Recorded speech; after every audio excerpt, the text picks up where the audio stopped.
para sus compañeros del Sabadaba y que ustedes puedan repasar.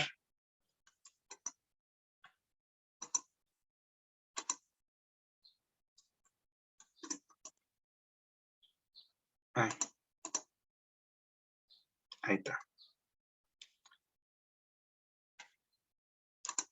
Entonces, si mal no recuerdo, ustedes me corregirán, la clase pasada nos quedamos en el arco de movimiento patológico, que les decía, pues que simplemente es donde existe un movimiento que no debería de existir, o sea, donde existe una parte del cuerpo que no se debería de mover.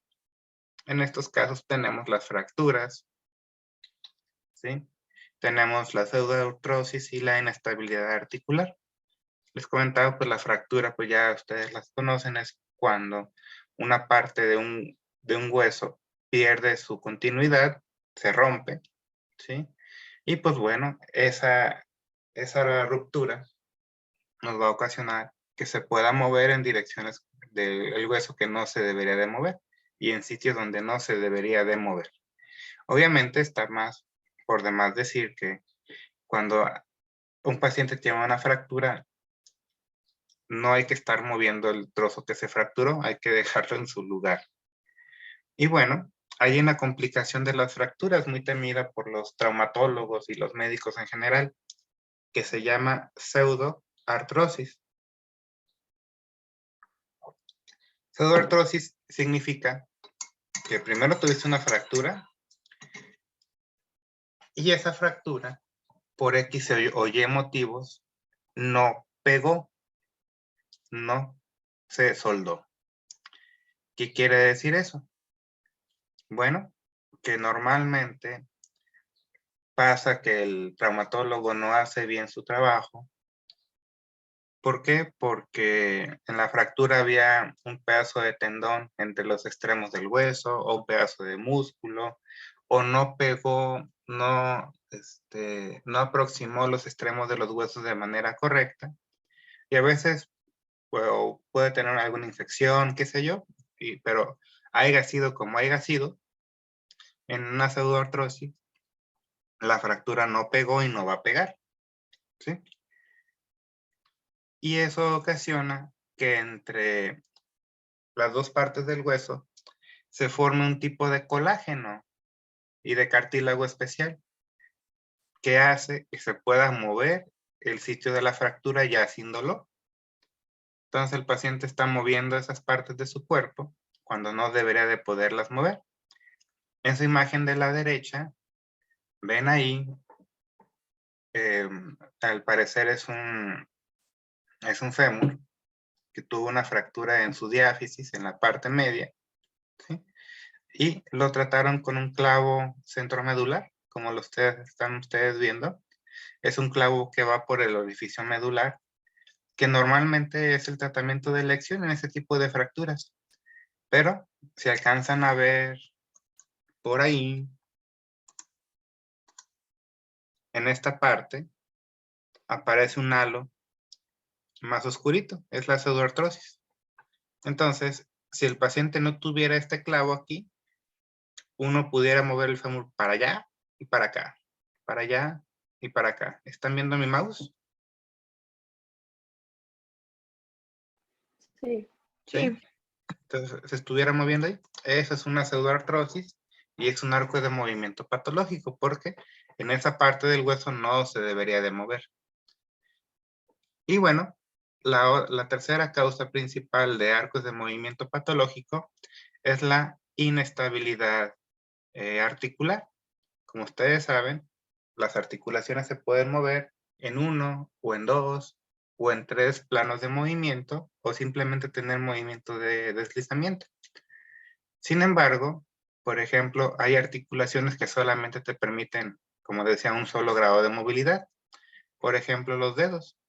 Ustedes saben que sus dedos, sus interfalángicas, solamente pueden hacer flexión y extensión, pero no tendrían por qué hacer rotaciones, ¿sí? Y si la hacen, pues significa que hay una lesión ligamentaria, ¿sí?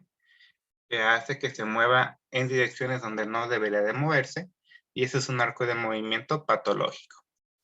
Y ahí tienen en esta diapositiva, primero en la letra A, una imagen de una fractura, en la letra B, una imagen de una pseudoartrosis, y en la letra C, una imagen de una ruptura ligamentaria de la rodilla que afectó el ligamento lateral interno, perdón, y los ligamentos cruzados, y eso hace que la rodilla se abra en lo que le llamamos un bostezo, ¿sí? Y que significa que tenemos una inestabilidad articular. Ahora, el concepto de hipomovilidad. La hipomovilidad es la disminución del arco de movimiento que es menor de lo esperado para la edad y el género del paciente, ¿sí? Eso te ocasionará que sientas el ENFED antes de lo esperado, ¿sí? Y tal vez de características distintas a lo esperado para esa articulación. Esta hipomovilidad, pues, como ustedes saben o se imaginarán, incluye varias anormalidades causantes de esta hipomovilidad, como pueden ser alteraciones en las articulaciones, en acortamientos de las cápsulas articulares, de los ligamentos, músculos, fascias, piel, por procesos inflamatorios, degenerativos, fibróticos, etcétera, etcétera, etcétera, ¿sí? También la hipomovilidad puede ser consecuencia por una inmovilización prolongada, pues por ejemplo después de una fractura, ¿sí? O después del tratamiento de una quemadura en una zona de una articulación, pues puedes quedar con una hipomovilidad de esas articulaciones. Así también puedes tener una hipomovilidad cuando estás mucho rato en cama, por ejemplo, por patologías neurológicas, como un evento vascular cerebral, o sea, un infarto en tu cerebro, ya sea trombótico o hemorrágico, un traumatismo en tu cerebro, en tu cráneo, o en los niños, pues una parálisis cerebral infantil, como ya vimos un caso, donde estos pacientes en general van a perder el control de los movimientos, van a tener una hipertonía, o sea, un aumento del tono muscular, y también las propias consecuencias de la inmovilización con la rigidez.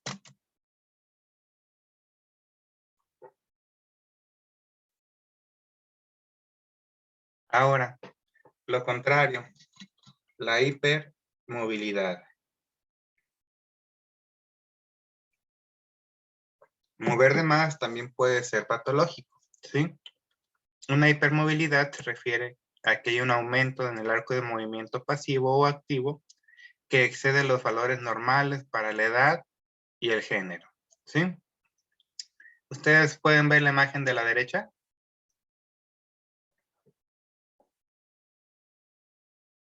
Sí, maestro, sí lo vemos. Sí. ¿Saben quién es? Peter Languila. Peter Languila. Bueno, no todo está perdido en este mundo. Todavía saben reconocer a Peter Languila. No sé qué. Yo no lo conocía, pero cuando lo vi me llamó la atención que está muy alto, que está obviamente delgado, pero vean el largo de sus brazos, ¿sí? Sus brazos, si él los estira como si fuera un solo brazo, si tú mides del inicio de la punta de su dedo derecho medio a su dedo medio izquierdo, mide más que la propia altura del paciente. Y si le ves la cara, creo que tiene un video donde está en esa playa justamente, parece la cara como de un pescado. Es una cara aplanada, larga, ¿sí? Y bueno, yo dije, este tiene síndrome de Marfan. Y ya después, por pura curiosidad, me puse a investigar y supe que lo mataron o lo dieron un balazo. Bueno, le dieron aceroterapia o plomoterapia más bien. Y que sí tenía el síndrome de Marfan, ¿sí? Entonces, él seguramente era una persona muy elástica, ¿sí? Al final me recuerdas, Monse, para ponerte tu retardo. ¿Sale, vale, chavos? Entonces, hay personas Por ejemplo, ese síndrome de Marfan, como el que tenía Peter Languila, es un defecto del colágeno, ¿sí? Él, desde que se formó en el vientre de su mamá, ya venía con una mutación que le hacía que el colágeno que producía su cuerpo fuera anormal, en el mal sentido, y eso ocasionaba esa laxitud de todos los tipos de tejidos blandos que tienen en su estructura el colágeno. ¿Sale, vale? Y bueno, Maestro, mande usted. ROMS, ¿qué significado tiene? Range of motion. ¿Cómo es que? Range significa rango, of, de, motion, movimiento. Rango de movilidad.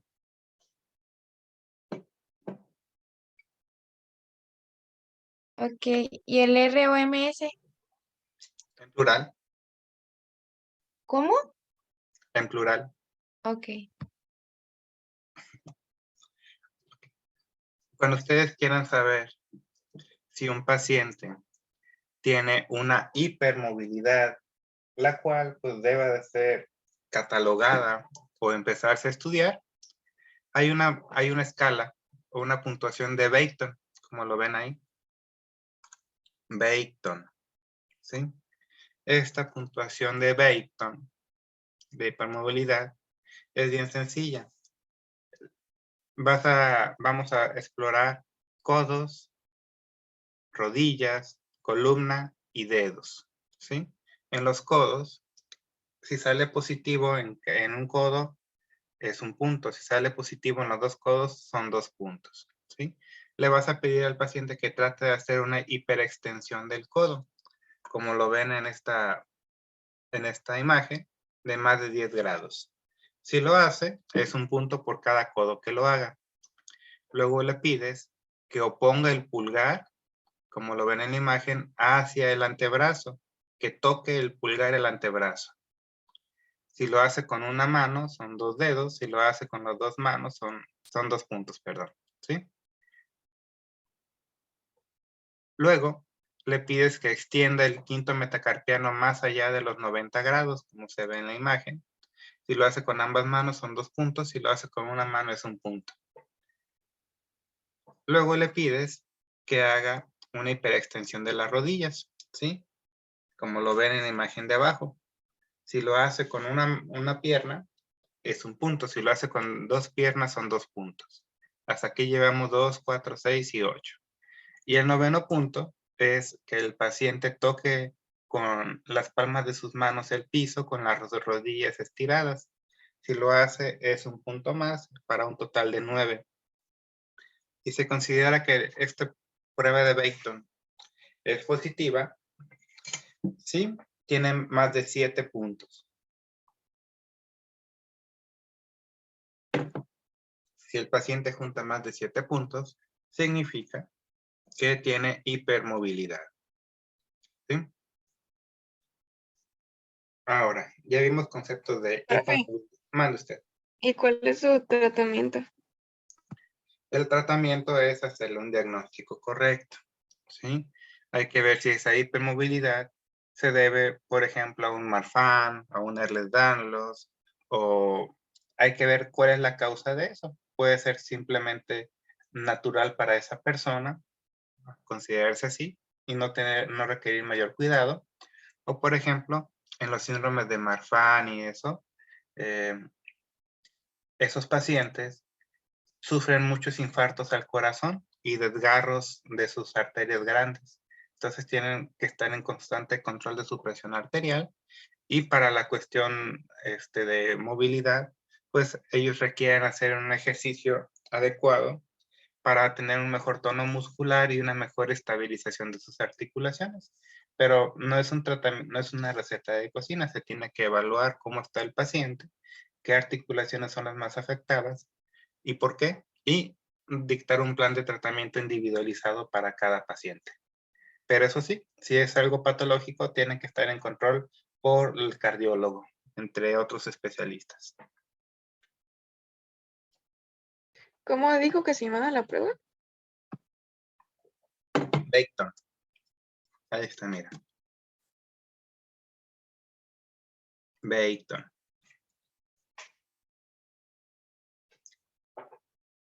¿Vale? Ahora, ¿qué pasa cuando se pierde el movimiento? Cuando una articulación se deja de mover. Primero que nada, eso tiene nombre, ¿sí? Y se llama anquilosis, ¿sí? La anquilosis es cuando una articulación pierde totalmente su movimiento y se queda fija en un punto, ¿sí? Les dice ahí, anquilosis significa soldadura, o sea que es una pérdida total del movimiento de una articulación de origen patológico, o sea, por alguna enfermedad. Estas anquilosis pueden ser congénitas, o sea que se nacen ya con esas anquilosis, o adquiridas, que tú las adquieres a lo largo de tu vida. En las causas congénitas, una causa común, visto con cierta frecuencia, es la artrogrifosis múltiple, donde las articulaciones del bebito en su desarrollo desarrollan, valga la redundancia, un tejido fibroso anormal dentro de las articulaciones, y eso hace que nazcan con sus articulaciones anquilosadas y sobre todo nazcan en posiciones viciosas, en posiciones donde no deberían de estar. ¿Sí? Y también tenemos causas congénitas de origen fibroso, por ejemplo, las sinostosis. La sinostosis es cuando, sobre todo las suturas del cráneo, se pegan antes de tiempo. Como ustedes saben, cuando nace un bebito, pues sus huesos no están bien formados todavía. Eso incluye los huesos del cráneo, ¿sí? Y la famosa mollera que nosotros le sentimos a los niños cuando nacen, no es más que la falta de cierre de estas suturas, de estos huesos, ¿sí? Pero hay algunos niños que por alguna razón patológica ya nacen con la fontanela casi cerrada, ¿sí? Y como anécdota, pues a mí me tocó cuando andaba cachando niños en pediatría, nos toca meternos a las salas se llaman tococirugía, donde hacen las cesáreas y los partos y todo. Y ahí puedes tú estar ayudándole al ginecólogo haciendo los partos o ayudándole en las cesáreas, o puedes estar tú ayudándole al pediatra, que cuando el ginecólogo saca o el que los de ginecología sacan al chiquillo, te lo pasan a ti para que tú lo limpies, lo aspires, su boquita, sus naricitas, cheque sus signos vitales, que esté respirando bien, bla, bla, bla, bla, bla, bla. Le das un chequeo general para ver que el niño venga bien de fábrica. Y pues yo recibí un chiquillo, pues esa mamá pues, no tenía ningún factor de riesgo, su embarazo todo normal, su parto transcurrió muy bien y lloró y respiró muy bien al nacer. Y parecía que era un niño, que era otro más de los 15 que vemos en un día en una guardia, qué sé yo. Pero se me hizo raro que su mollera ya estaba casi cerrada, ¿sí? Y ya le dije se me hizo raro, pero pues lo llevé a su cunero y ya fui con mi residente, que era mi superior en ese momento. El residente es un pediatra en formación, en ese caso. Y ya le dije, oye, pues yo casi no le sentí la fontanela anterior. Y me dice, estás loco. Y yo en serio casi no se la sentí. Y ahí vamos. Y me dijo, sí, ¿sabes qué? Tienes razón.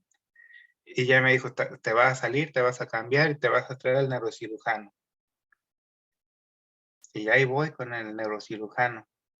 Me puse una bata y me quité el traje quirúrgico y ahí voy con el neurocirujano y estaba en cirugía. No, pues no te puedo atender ahorita. Si quieres, pásate y ya dile a un ladito a ver si no se enoja contigo. Y pues ahí unos anda, o se enoja el neurocirujano o se enoja el pediatra. Pues que se enoja el neurocirujano y ahí voy. Y ya estaba ahí él abriendo un pinche cerebro. Le digo, oiga, fíjese que hay un niño que tiene una fontanela ya cerrada. ¿Ya le tomaron tomografía? No, pues se la vamos a tomar. Ya que la tenga, vas y me dice. Y ahí voy otra vez al pediatra. Oiga, que el neurocirujano quiere la tomografía. Ah, pues ve a imagen a que te la adelanten. Sí, ya el niño ya está estable. Cuando te digan que tú lo llevas. Y ahí voy yo. Y ya le tomaron la tomografía al chiquillo. Y sí, salió con la fontanela cerrada.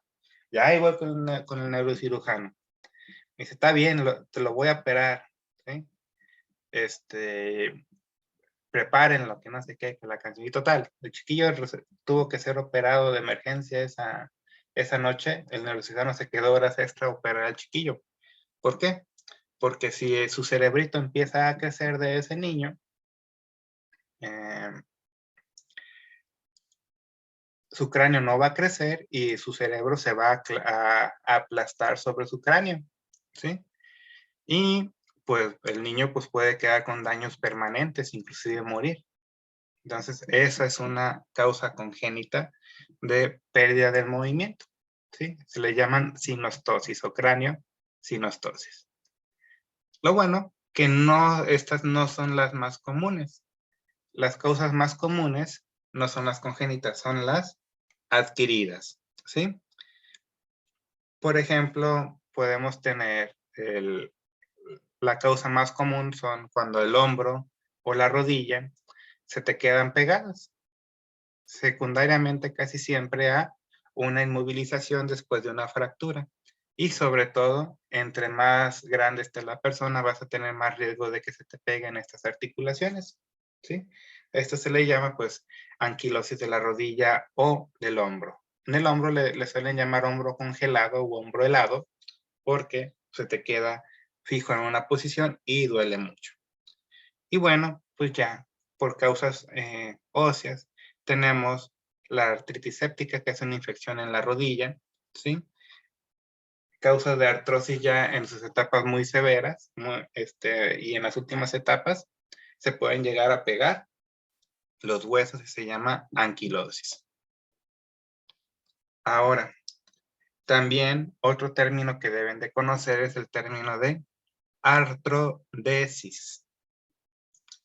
Artrodesis es una cirugía en la cual, por una decisión médica, se tiene que quitarle el movimiento a una articulación. O sea, lo que no queremos que pase, lo que nosotros peleamos porque no pase, pues en ocasiones se tiene que hacer por medio de una cirugía. ¿Por qué? Porque la articulación ya está muy dañada, le está ocasionando mucho dolor al paciente y ya no tiene caso mantener esa articulación como tal. A esto, y cuando se decide hacer esa cirugía se le llama artrodesis. Si es de rodilla, artrodesis de rodilla, de codo, de dedos, de tobillo, lo que ustedes quieran, ¿sí? Normalmente, donde estaba la articulación le ponen un injerto de hueso y se inmoviliza por unos meses para que ya quede pegada. La artrodesis más frecuente es la de la rodilla, ¿sí? En la cual ponen aquí un injerto de hueso para que la rodilla ya se quede fija y se pierda el movimiento de la rodilla y los pacientes quedan sin poder flexionar su rodilla. Les traía aquí unos videos. A ver, quiero ver si podemos ver uno.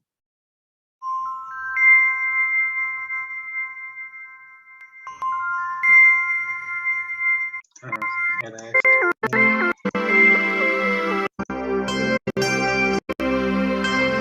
No, no era este.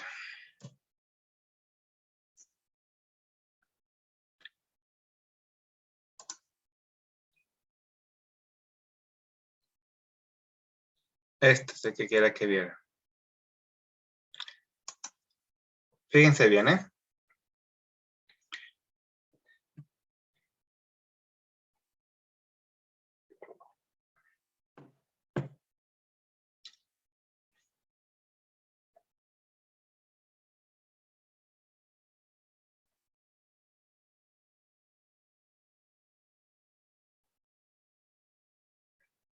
¿Le dieron algo de raro al paciente? El tobillo no lo mueve. ¿No lo mueve? A ver, ahí les va de vuelta, ¿eh? Está como curviada la pierna, ¿no? Está como curviada. Ok.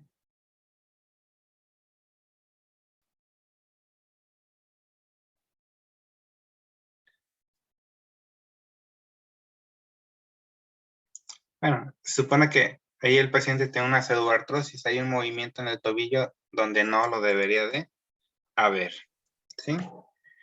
Está Pero como, mira, como chueco y como Ujú. que le para, no pone como que las puntitas, o sea, no pisa bien. Ujú. Incendio, incendio. Ahora le va otro video. Yo juego.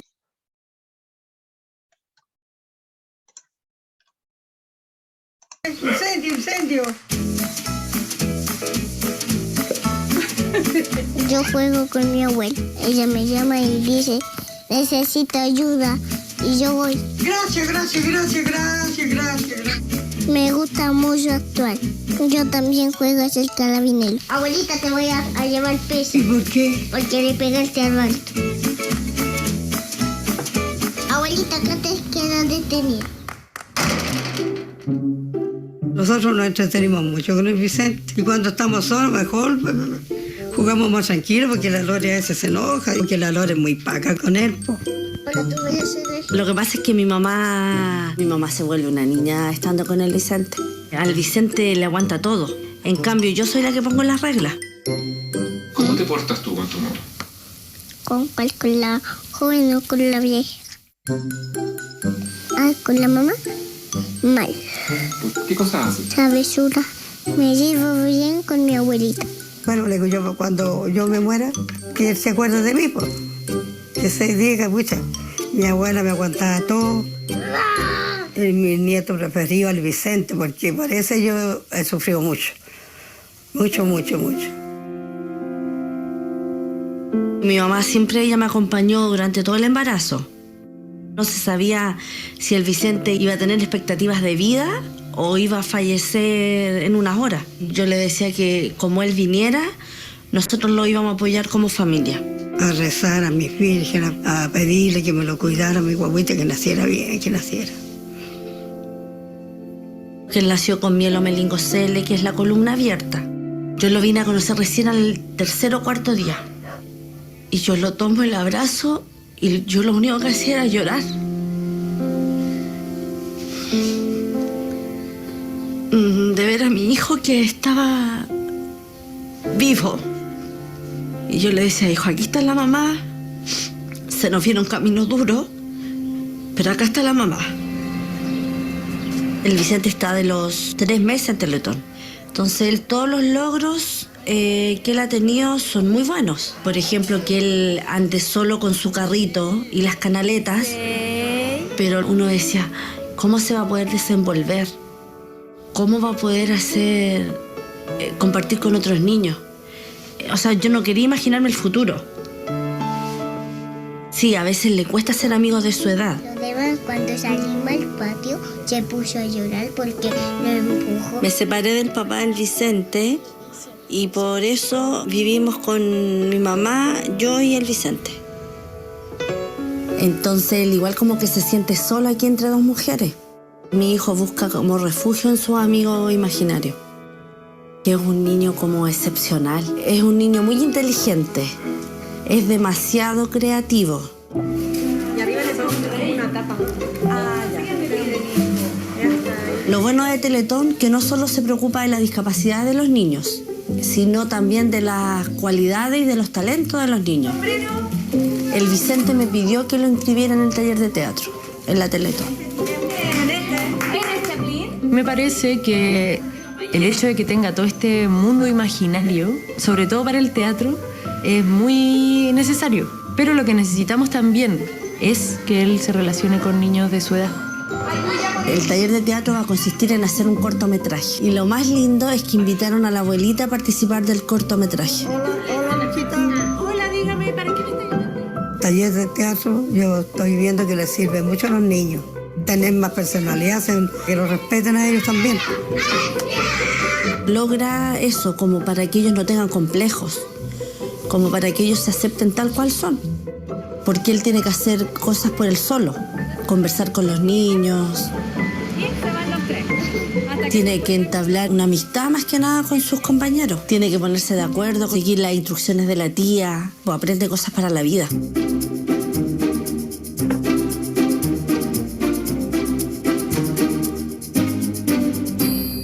Pero Nicolás, tienes todo desordenado y nos tenemos que ir. Pero mamá, No, pero mamá nada. Tú dijiste que ibas a ordenar. pero mamá. Mamá nada. Ordena en un minuto. Hola. Hola. ¿Dónde vas, Nicolás? Me voy lejos de mi casa, para que mis papás no me dejen más. ¿Te podemos acompañar? La mamá de Nicolás, sí, necesito que venga ella a la pastelería. ¿Quién iba a pensar que lo iba a ver así tan despejado, tan agrandado? La señora Lucila me dijo que te ibas de la casa. ¿Por qué no me das la atención suficiente? Yo a ti te quiero más que a nada en el mundo.